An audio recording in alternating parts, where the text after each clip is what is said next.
Just watched a video on catfishing. You've probably already heard of catfishing, but what about grooming?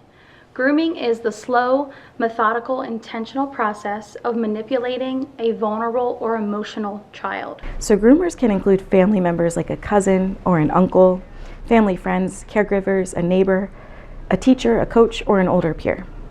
Some examples of grooming are comments that are too personal, especially about appearance.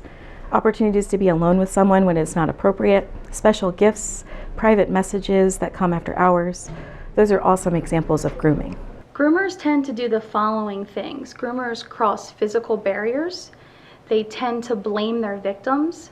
They have a threat of secrecy.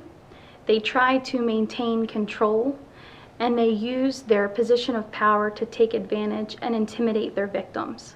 What can you do to stop abuse and neglect? You saw in the first two videos that the students decided they needed to report what was going on. That's exactly what you should do. Report suspicious behavior. You do not need proof that someone is being abused or neglected. If you suspect something, say something. Students often know what's going on well before the adults do, and you're the first line of defense. If you or a peer feel that they are being subject to some type of abuse or being victimized, please tell a trusted adult, like a parent, a counselor, an administrator, a teacher, a coach, or the school resource officer. Please be proactive and always avoid vulnerable situations. So here are some resources. You can contact any of the numbers that are provided by the handout that you will get this morning. You also have any type of emergency you would be able to call 911.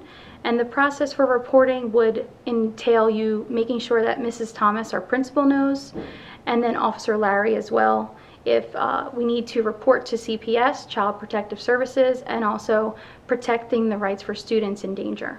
Let your parents know your whereabouts. Travel in groups or with friends. Do not accept gifts from people you do not know, and don't accept invitations to be with adults, especially when it puts you in a place where you're alone with them. And remember, always be very careful on social media. In cases of abuse, it's never the victim's fault. We have a responsibility to make a positive impact. You can make a difference by reporting, and you can talk more with a trusted adult, such as a counselor, any teacher, or any trusted adult at our school.